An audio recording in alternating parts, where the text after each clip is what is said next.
स्वागत है आपका। आप देख रहे हैं आज तक, आपके साथ हूं मैं नेहा बाथम। दीपावली की आप सभी को बहुत बहुत शुभकामनाएं। लेकिन दीपावली का पर्व आपके लिए आने वाले वक्त में मंगलकारी और शुभकारी कैसे हो, ये बताने के लिए हमारे साथ आज मौजूद हैं राजकुमार शास्त्री जी। हम बताएंगे पूजा का विधि विधान और कौन सा है वो शुभ मुहूर्त, ये हम शास्त्री जी से जानेंगे। सबसे पहले सवालों का सिलसिला शुरू करते हैं। शास्त्री जी, हमारे दर्शकों को ये बताइए कि सबसे शुभ मुहूर्त क्या है, किस मुहूर्त में पूजा अर्चना करनी चाहिए गणेश और लक्ष्मी की? नमस्कार। सबसे पहले आज तक टीवी चैनल के दर्शकों को दीपावली की ढेर सारी शुभकामनाएं और अनंत सारे आशीर्वाद। मैं नेहा जी आपको बतलाता हूं कि इस बार दीपावली पर इस प्रकार के योग बने हैं जो 35 वर्ष तक मुझे पंडित कार्य करते हो गए। 35 वर्ष में पहली बार मैंने ऐसे योग देखे हैं। सबसे बड़ी बात है नेहा जी कि इस वर्ष त्रिपुष्कर नाम का योग बन रहा है। और सबसे दूसरी बात यह है कि दीपावली की अमावस्या के साथ ही सूर्य ग्रहण का योग बन रहा है। देखिए, सूर्य ग्रहण का योग भी इस प्रकार से राजयोग कारक बन रहा है कि सूर्य के साथ में 4 ग्रहों की युति बन रही है। चंद्रमा भी सूर्य के साथ है, शुक्र सूर्य के साथ है, केतु सूर्य के साथ हैं और ये सारे जो ग्रह हैं ये तुला राशि पर गोचर कर रहे हैं। 23 तारीख धन त्रयोदशी को शनिदेव मार्गी हो रहे हैं और मार्गी होकर के मकर राशि से बैठ करके तुला राशि को अपनी दृष्टि से देख रहे हैं। राहु की दृष्टि भी है, शनि की दृष्टि भी है। इस प्रकार सारे जो योग बन रहे हैं यह निश्चित रूप से देश के लिए बहुत लाभकारी है और सभी 12 राशि के जो जातक हैं उनकी सभी मनोकामनाओं को पूर्ण करने वाले हैं। अब मैं आपको बतलाता हूं कि वास्तव में किस शुभ मुहूर्त में वह कौन से शुभ मुहूर्त हैं जिसमें भगवती लक्ष्मी का पूजन, भगवान गणेश का पूजन और साथ में कुबेर देवता का पूजन करने से सभी के घर में धन धान की समृद्धि रहेगी और 1 वर्ष तक उन्हें दरिद्रता का सामना नहीं करना पड़ेगा। रिद्धि सिद्धि शुभ लाभ स्थैर्य धैर्य आरोग्यता सभी वैभव उनको प्राप्त होंगे।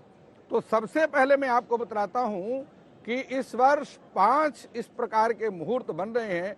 देखिए, सबसे पहले मैं आपको बतलाता हूं वह शुभ मुहूर्त जिस शुभ मुहूर्त में दीपावली का पूजन करके आप धन धान्य से संपन्न हो सकते हैं। रिद्धि सिद्धि शुभ लाभ स्थैर्य धैर्य आरोग्यता सभी का 1 वर्ष तक आपके घर में निवास बना रहेगा। तो मैं आपको बतलाता हूं इस बार दीपावली के कुल 5 मुहूर्त बन रहे हैं। देखिए, 24 तारीख को सायंकाल में 4:27 से अमावस्या तिथि आरंभ हो रही है और शास्त्र का यह मत है कि जिस दिन अमावस्या तिथि निशीथ काल में हो उसी दिन दीपावली का पर्व मनाया जाना चाहिए, जो कि 25 तारीख को सायंकाल में 24 घंटे की यह तिथि ठीक उसी समय 5:32 में समाप्त हो रही है। अब ऐसे समय में 25 तारीख को निशीथ काल में अमावस्या नहीं आ रही, इसलिए दीपावली का महापर्व 24 तारीख को ही मनाया जाना चाहिए, यही शास्त्र सम्मत है। अब मैं आपको बतलाता हूं कि 24 तारीख को 5 वह कौन से मुहूर्त हैं जिसमें आप भगवती लक्ष्मी, भगवान गणेश और कुबेर का पूजन करके माला माल हो सकते हैं, क्योंकि हमारे शास्त्रों में मुहूर्त का बहुत बड़ा स्थान है।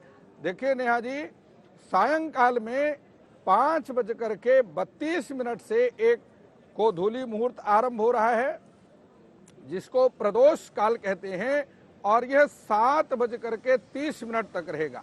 ये पहला मुहूर्त है। इसमें यदि आप पूजन करते हैं तो 1 वर्ष तक धन धान्य की कमी आपके घर में, आपके परिवार में, आपके नात भाई रिश्तेदारों के घर में भी नहीं रहेगी। दूसरी बात मैं आपको बताता हूं, 6:30 बजे से लेकर के 6:32 से लेकर के और 7:30 बजे तक यह स्थिर लग्न है और इसको वृष लग्न कहते हैं, जो कि स्थिर लग्न कहलाता है। इस स्थिर लग्न में स्थायी रूप से बहुत समय तक परमानेंट घर में लक्ष्मी का निवास बना रहे, ऐसा चाहने वाले जातकों को वृष लग्न में देवी का पूजन अवश्य करना चाहिए। भगवान कुबेर का पूजन करना चाहिए, सर्वप्रथम भगवान गणपति का पूजन करना चाहिए और तदुपरांत भगवती लक्ष्मी का महाअभिषेक पंचामृत से करना चाहिए। अब मैं आपको बताता हूं तीसरा वह मुहूर्त जो कि 9 बजे से आरंभ हो रहा है और 10:53 तक रहेगा। इसको निशीत काल बोलते हैं। इसमें भगवती लक्ष्मी का विचरण होता है और इस समय जो भगवती लक्ष्मी का पूजन करते हैं उस समय पूजन करने से निश्चित रूप से विधिवत शास्त्रोक्त पूजन वेद मंत्रों के द्वारा किया जाए तो बहुत सारे साधकों को लक्ष्मी के चरणों की पायल की झंझनाहट की आवाज भी सुनने को मिलती है और इस प्रकार का चमत्कार जो है जीवन में धन धान की समृद्धि प्राप्त करने वाले जातकों को इस मुहूर्त को बिल्कुल छोड़ना नहीं चाहिए। नेहा जी, अब मैं आपको बताता हूं चौथा वह मुहूर्त है जो कि रात्रि में 10:55 से आरंभ हो रहा है और रात्रि में 1:30 बजे तक चलेगा। यह महानिशीत काल मुहूर्त है। यह ऐसा मुहूर्त है नेहा जी जिसमें पूजन करने से सभी प्रकार की तंत्र सिद्धियों की प्राप्ति होती है। आप जानते हैं दीपावली और होलिका दहन यह तंत्र सिद्धियां की रात्रि होती है, अमावस्या की रात्रि है दीपावली। ऐसे समय में और सबसे बड़ी बात है जहां पर ग्रहण का संयोग बन रहा है, त्रिपुष्कर नाम का योग बन रहा है, ऐसे समय में आप भगवती 10 महाविद्या की साधना कर सकते हैं, श्री विद्या की साधना कर सकते हैं, गुरु पादुका का पूजन कर सकते हैं और ये सारी सिद्धियों को प्राप्त करने के लिए आपको इस महानिशीत काल रात्रि में 10:55 से आरंभ हो रहा है और रात्रि के 1:30 बजे तक रहेगा। इस समय को बिल्कुल छोड़ना नहीं चाहिए। इस समय को जिसने पकड़ लिया वह समझिए अपने पूरे 1 वर्ष की व्यवस्था उसके जीवन की हो गई। सबसे अंत में सिंह लग्न आता है जिसमें भगवती लक्ष्मी स्वयं विचरण करती हैं और अपने निवास करने के लिए स्थान ढूंढती हैं। सभी बड़े से बड़े व्यापारी इस मुहूर्त को पकड़ने का प्रयत्न करते हैं। हम लोग भी अपने मुख्य यजमानों को इस मुहूर्त की साधना कराते हैं। वह जो है स्थिर लग्न है। इस सिंह लग्न में जो पूजन किया जाता है वह अनंत काल तक लक्ष्मीवान बना रहता है और उत्तरोत्तर उसके घर में धन की वृद्धि बनी रहती है। तो ठीक है शास्त्री जी, आपने यहाँ पर एक नहीं बल्कि 5 मुहूर्त बताए हैं और अगर कोई भी मुहूर्त आप नहीं अपना पाते हैं तो आपके पास 4 और मुहूर्त का समय है जो कि शास्त्री जी ने बताया, जो रात के 1:30 बजे तक चलने वाला है। लेकिन इस बीच हम शास्त्री से ये भी जान लेते हैं कि पूजा के लिए जिस वक्त आप गणेश और लक्ष्मी की पूजा अर्चना करते हैं, कौन कौन सी वो सामग्रियां हैं जो पूजा के लिए लगती हैं, जो उस वक्त मौजूद होनी चाहिए, शास्त्री जी में बताएंगे। नेहा जी, सबसे पहले मैं आपको बतलाता हूँ दीपावली की पावन पर्व पर भगवान गणपति महालक्ष्मी की पूजन के साथ में जो बहुत ही आवश्यक है वह है कुबेर का पूजन, क्योंकि कुबेर को भगवान शंकर ने धनाध्यक्ष बनाया है और वह भगवती लक्ष्मी के धन के मैनेजर भी हैं। इसलिए कुबेर देवता, यद्यपि वह देवता नहीं है, यक्ष हैं, लेकिन शास्त्रों में यक्षों की पूजा का वर्णन भी किया हुआ है। सबसे पहले मैं नेहा जी आपको बताता हूँ, मैं जो कि पूजन में बहुत आवश्यक है वह ये सिंदूर है। देखिए, इस सिंदूर का प्रयोग आपको भगवान गणपति के पूजन में अवश्य करना है और साथ में भगवती लक्ष्मी की पूजन में आपको इसका प्रयोग करना है। और इसके साथ ही देवी मैं आपको बतलाता हूँ नेहा जी, यह कमल दाने हैं। इस कमल दाने को देखते ही भगवती लक्ष्मी लालायित हो जाती हैं और जहाँ पर यह देवी को अर्पण किए जाते हैं, विशेष रूप से अंग पूजन में, विशेष अर्चना में भगवती लक्ष्मी एकदम प्रसन्न होकर के उसको धन धान से संपन्न कर देती हैं। इसलिए लक्ष्मी का एक नाम कमला भी है। दूसरी बात मैं आपको बताता हूँ, यह हल्दी है। बहुत दिनों से जिनके बहुत सारे शत्रु हो गए हैं, ऐसे शत्रुओं से बचाव करने के लिए ये साबुत हल्दी है, गांठ है हल्दियों की, और यह भगवती के विभिन्न नामों से देवी के विशेष अर्चना में प्रयोग किए जाते हैं। 2 तरीके के सिंदूर दिखाई दे रहे हैं। ये रोली है और वो इसको कुमकुम कहते हैं और यह भी कुबेर की पूजा में विशेष रूप से प्रयोग किया जाता है। सौभाग्यवती स्त्रियों के सौभाग्य की रक्षा करने के लिए यह उनके लिए। अब मैं आपको बतलाता हूँ, यह धनिया है नेहा जी, साबुत धनिया है, धनिया के दाने हैं, इतने महत्वपूर्ण है भगवती लक्ष्मी की पूजा में। जहाँ जब तक इसकी सुगंध रहती है, जहाँ इस धनिया की सुगंध रहती है, वहाँ किसी प्रकार की बाहरी हवाओं का प्रवेश नहीं होता और लक्ष्मी उस घर को त्याग करके जाती ही नहीं है, निरंतर उस घर में निवास करती रहती है। अब मैं आपको बतलाता हूँ, यह खील और बतासे हैं, फल हैं, जो कि भगवती पंचोपचार पूजन में विशेष रूप से प्रयोग किए जाते हैं। और ये इसमें बतासे हैं। देखिए, हमारा जो जीवन है वह ग्रहों के अधीन चलता है। चंद्रमा ग्रह की शांति के लिए बतासे का प्रयोग किया जाता है और लक्ष्मी को बहुत प्रिय भी है। इस प्रकार से ये सारी सामग्री है। कलश का पूजन आप जानते हैं कि सभी को मालूम है कि पंचोपचार पूजन में कलश का पूजन किया जाता है और कलश के बहुत सुंदर मंत्र भी हैं कि कलशस्य मुखे विष्णु कंठे रुद्रा समाश्रितः मूले अस्ति स्थितो ब्रह्मा मध्ये मातृगणः स्मृता कुशौ तु सागरा सर्वे सप्तदीव वसुन्धरा ऋग्वेदो यजुर्वेदः सामवेदो अथर्वणा अंगैश्च सहिता सर्वे कलशं तु समाश्रिता अत्र गायत्री सावित्री शांति पुष्टिकरी तथा आयान्तु देव पूजाथ दुर्तक्ष कारकम गंगे च यमुने चैव गोदावरी सरस्वती नर्मदे सिंधु कावेरी जले अस्मिन् सन्निधिं कुरु। इस प्रकार से इन मंत्रों के द्वारा कलश का पूजन किया जाता है। इसमें वरुण देवता का आवाहन किया जाता है, क्योंकि वरुण ही जल के स्वामी हैं और संसार में जल नहीं होगा तो ना तो अन्नात् भवन्ति पार्जन्या, अन्न की उत्पत्ति भी जल से होती है। तो ये सारी पूजन की सामग्री मैंने आपको बताया है। इत्र का प्रयोग अवश्य करना है। सुगंधिम पुष्टिवर्धनम, अपने जीवन को आपने क्या रखा है? ये सुपारी, देखिए, यह भगवती लक्ष्मी को अत्यंत प्रिय है। सुपारी है, लौंग है, इलायची है, ये इसमें देवताओं का वास बतलाया जाता है। देवताओं को अत्यंत प्रिय है, मुखवास कहते हैं। अपने जीवन को सुगंधित करने के लिए इत्र का प्रयोग है। भगवती को, लक्ष्मी को जीवन में अभिषेक करने से, इत्र का अभिषेक करने से जो अभिषेक करता है उसका जीवन भी इत्र की तरह सुगंधित हो जाता है। रखा है आपने, लड्डू हैं। देखिए, यह रक्षा सूत्र है, यह रक्षा सूत्र है, मैं आपको बताता हूँ। और यह पूजा का महत्वपूर्ण अंग है, क्योंकि भगवती लक्ष्मी रक्षा सूत्र बांधने से प्रसन्न होती हैं। क्योंकि एन बध्यो बली राजा दानवेंद्रो महाबला तेन त्वाम प्रद्योघनामी रक्षे मांचल मांचल। वामन भगवान ने राजा बलि को इसी रक्षा सूत्र से बांधा था। जिसके हाथ में यह रक्षा सूत्र बंधा हुआ दिखता है, भगवती लक्ष्मी उसी के पीछे पीछे चलती है। इसलिए प्रत्येक अपना कल्याण चाहने वाले व्यक्ति को अपने हाथ में रक्षा सूत्र अवश्य बांधना चाहिए। तो आपने सामग्री बता दी है। अब शास्त्री से जान लेते हैं कि पूजा का विधि विधान क्या है, क्योंकि आजकल जितनी भी चीजें आप YouTube पर, इंटरनेट पर, जहां पर भी देखते हैं, तरह तरीके से पूजा अर्चना दिखाई जाती है। लेकिन ऐसे में अगर कम वक्त में और पूरे विधि विधान से पूजा करनी हो तो उसके क्या उपाय बताएंगे आप? जी, देखिए नेहा जी, सबसे पहले मैं आपको बतलाता हूँ, आपने YouTube की बात करी है और 25 अक्टूबर को एक बहुत बड़ा ग्रहण भी पड़ने वाला है भारतवर्ष में, और जिसका समय मध्याह्न काल में 2:29 से शुरू होगा। लेकिन जो नेट पर समय दिया वो बिल्कुल गलत है। मैं आपको बताता हूँ, इस ग्रहण का मोक्ष काल पंचांग के अनुसार सायंकाल में 6:32 में होगा। लेकिन नेट पर जो उसका समय दिया है वो 5:24 दिया है। नेट के चक्कर में बिल्कुल ना पड़े, पंचांग का अनुसरण करें, अन्यथा ग्रहण के मध्य काल में ही आपके सारे नियम समाप्त हो जाएंगे। पंचांग के हिसाब से आपने 5 मुहूर्त बता दिए। अब पूजा की शुरुआत करते हैं।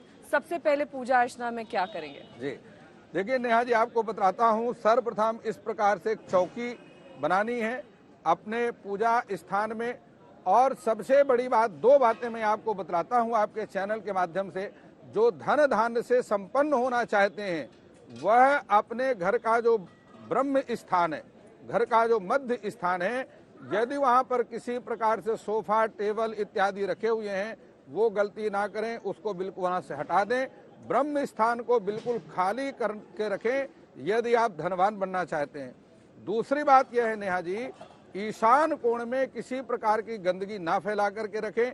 यह देवताओं का स्थान है, यहाँ देवता निवास करते हैं। यदि आपका स्थान ईशान कोण दूषित है तो उस घर में कभी भी लक्ष्मी निवास नहीं कर सकती।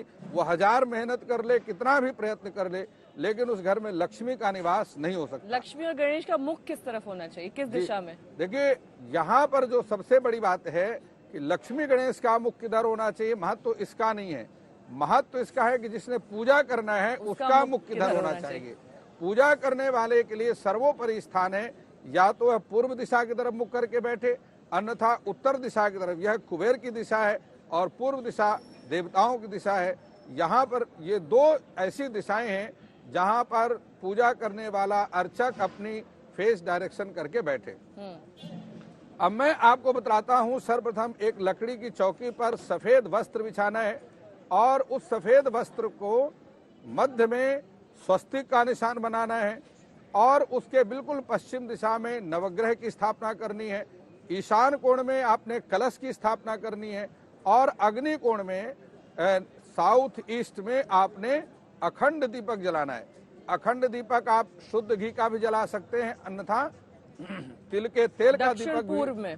दक्षिण पूर्व में अखंड दीपक जलाना है और अखंड दीपक आप शुद्ध तिल के तेल का भी जला सकते हैं, अन्यथा शुद्ध घी का भी जला सकते हैं।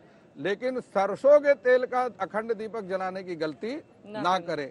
दूसरी बात है कि उसके ऊपर मौली जो है 2 सुपारी में मौली लपेट करके लक्ष्मी और गणेश जी बनाने हैं और उनको मध्य में चावल रख करके स्वस्तिक के मध्य में लक्ष्मी और गणेश जी की स्थापना करना है।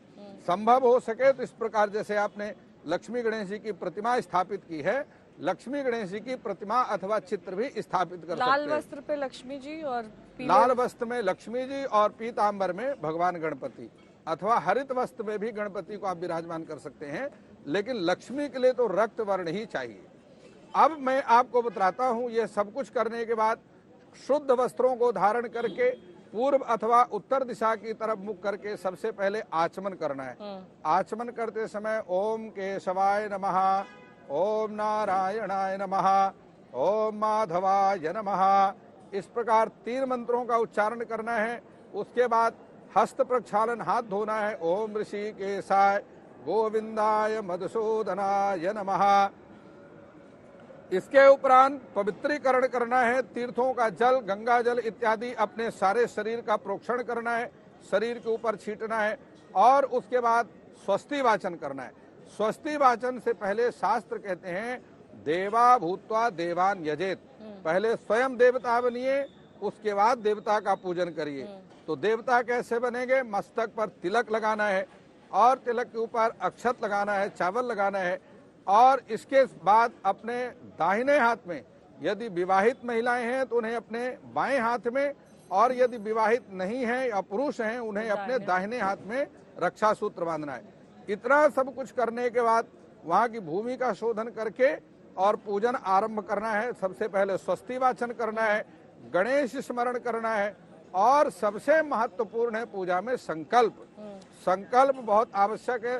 संकल्प जितना शुद्ध होगा नेहा जी, उतना ही शुद्ध फल की प्राप्ति होगी। संकल्प कैसे करना है? संकल्प में आपने तिथि का नाम उच्चारण करना है, संवत का नाम आप जानते हैं तो ठीक है, नहीं कोई बात नहीं। अपने नाम का उच्चारण करना है और अपने गोत्र का उच्चारण करना है। गोत्र, हम किसी ना किसी ऋषि की संतान है, हमारा गोत्र किसी ना किसी ऋषि के साथ जुड़ा होता है। वो क्या करें? देखिए, जिनको आपने बहुत अच्छी बात पूछी है, जगत के कल्याण के लिए आपने पूछा है।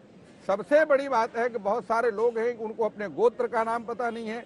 जिन्हें अपने गोत्र का नाम पता नहीं है, आज तक टीवी चैनल के माध्यम से समझ लें कि उन्हें कश्यप गोत्र का उच्चारण करना है। उन्होंने अपने कश्यप गोत्र बोलना है, क्योंकि कश्यप ऋषि के द्वारा ही संपूर्ण सृष्टि की रचना हुई। एक बार जल्दी से बता दीजिए कि कहाँ से पूजा का शुरुआत करें? पहले जल चढ़ाएं, उसके बाद टीका लगाएं, उसके बाद क्या करना है? कौन कौन सी पूजा सामग्री, किस चीज के बाद क्या इस्तेमाल होगा? जी नेहा जी, देखिए, सर्वप्रथम संकल्प के बाद और स्नान कराया जाता है। जल से स्नान कराना है, उसके बाद पंचामृत से स्नान कराना है।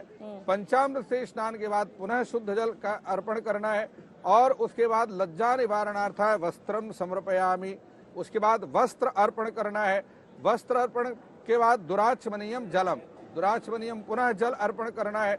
और उसके बाद गंध द्वाराम दुराधर्षाम नृत्य पुष्टाम करीषणीम ईश्वरीम सर्वभूतानाम तामी हो पहवे श्रियम। तिलक अर्पण करना है, रोली अर्पण करना है, फिर सिंदूर, गणेश भगवान को सिंदूर अर्पण करना है। देवी लक्ष्मी को रोली, गणेश भगवान को सिंदूर, ये ध्यान रखना। बहुत सारे लोग कहीं ऐसा ना हो कि सिंदूर लक्ष्मी जी को भी लगा देते हैं और रोली जो है गणेश जी को लगा देते हैं, उल्टा कर देते हैं। तो उल्टा नहीं करना है, जो काम करना सीधे तरीके से करना है। अब यहाँ पर बात आती है, उसके बाद अक्षत है। अक्षत के बाद पुष्प माला अर्पण करना है, जिस प्रकार आपने भी यहाँ अर्पण किया हुआ है। पुष्पमाल्याम समर्पयामी, फिर धूपम दीपम नैवेद्यम, इतना कुछ करने के बाद पुष्पम फलम समर्पयामी, वो रखा हुआ है आपने, फल अर्पण करना है। ये फल अर्पण करने के उपरांत अंग पूजन करना है। अंग पूजन में ये हल्दी है, कमल के दाने हैं और ये धनिया है। तो सबसे पहले चपलायै नमः पादौ पूजयामि, ओम चंचलायै नमः जानुनी पूजयामि, ओम कमलायै नमः कटिं पूजयामि, ओम कात्यायन्यै नमः नाभिं पूजयामि, ओम जगन्मात्रै नमः वक्षस्थलं पूजयामि, ओम विश्ववल्लभायै नमः हृदयं पूजयामि, ओम श्रियै नमः शिरः पूजयामि, ओम महालक्ष्मी नमः सर्वांगम पूजयामि। इस प्रकार से सर्वांगों का जो है अंग पूजन करना है। फिर अष्ट सिद्धियों का पूजन करना है और नवनिधियों का पूजन करना है। इतना सब कुछ करने के बाद नेहा जी संपूर्ण पूजा की सिद्धि के लिए आरती करनी है। भगवती लक्ष्मी की आरती आपको आती है, अन्यथा वैदिक आरती है।